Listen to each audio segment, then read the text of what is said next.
ಮಹಿಳೆಯರೇ, ಮತ್ತೆ ಯಾಕೆ ತಡ? ನೀವು ಕೂಡ ಈ ಗೃಹಲಕ್ಷ್ಮಿ ಬ್ಯಾಂಕನ್ನು ಹೋಗಿ ಅಲ್ಲಿ ನಿಮ್ಮ ಹೆಸರನ್ನು ರಿಜಿಸ್ಟರ್ ಮಾಡಿಕೊಂಡು ನಿಮಗೆ ಬೇಕಾದಂಥ ಬಿಸ್ನೆಸ್ಸಿಗೆ ಕೊಡ್ತಾ ಇರುವಂತಹ ಸಾಲವನ್ನು, ಲೋನನ್ನು ತಗೊಂಡು ನಿಮಗೆ ಯಾವ ಬಿಸ್ನೆಸ್ ಬೇಕೋ ಆ ಬಿಸ್ನೆಸ್ ಮಾಡಿಕೊಂಡು ಆರಾಮಾಗಿ ನಿಮ್ಮ ಜೀವನವನ್ನು ನೀವು ಮಾಡಬಹುದು. ಇನ್ಯಾಕೆ ತಡ? ಹೋಗಿ ನೀವು ನಿಮ್ಮ ಹೆಸರನ್ನು ನೋಂದಾಯಿಸ್ಕೊಳ್ಳಿ ಮತ್ತು ನಿಮಗೆ ಸಿಗುವಂತಹ ಸಹಾಯಧನವನ್ನು ಪಡ್ಕೊಂಡು ನಿಮ್ಮ ಜೀವನವನ್ನು ಆರಾಮಾಗಿ ಮಾಡೋಕ್ಕೆ ಸಾಧ್ಯ ಮಾಡಿಕೊಳ್ಳಿ. ಮತ್ತು ಈ ವಿಡಿಯೋವನ್ನು ನೋಡಿ ಈ ಮಾಹಿತಿ ನಿಮಗೆ ಇಷ್ಟವಾಗಿದ್ದರೆ ನನ್ನ ಚಾನಲನ್ನು ಸಬ್ಸ್ಕ್ರೈಬ್ ಮಾಡಿ, ಶೇರ್ ಮಾಡಿ, ಲೈಕ್ ಮಾಡಿ. ಈ ಚಾನಲನ್ನು ನೋಡಿದ್ದಕ್ಕೆ ಧನ್ಯವಾದಗಳು. ನಮಸ್ತೆ.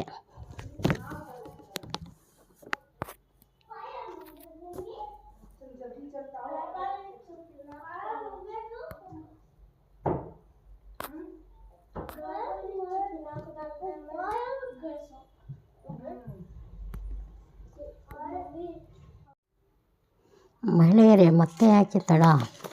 ನೀವು ಕೂಡ ಈ ಗೃಹಲಕ್ಷ್ಮಿ ಬ್ಯಾಂಕನ್ನು ಹೋಗಿ ಅಲ್ಲಿ ನಿಮ್ಮ ಹೆಸರನ್ನು ರಿಜಿಸ್ಟರ್ ಮಾಡಿಕೊಂಡು ನಿಮಗೆ ಬೇಕಾದಂಥ ಬಿಸ್ನೆಸ್ಸಿಗೆ ಕೊಡ್ತಾ ಇರುವಂತಹ ಸಾಲವನ್ನು, ಲೋನನ್ನು ತಗೊಂಡು ನಿಮಗೆ ಯಾವ ಬಿಸ್ನೆಸ್ ಬೇಕೋ ಆ ಬಿಸ್ನೆಸ್ ಮಾಡಿಕೊಂಡು ಆರಾಮಾಗಿ ನಿಮ್ಮ ಜೀವನವನ್ನು ನೀವು ಮಾಡಬಹುದು.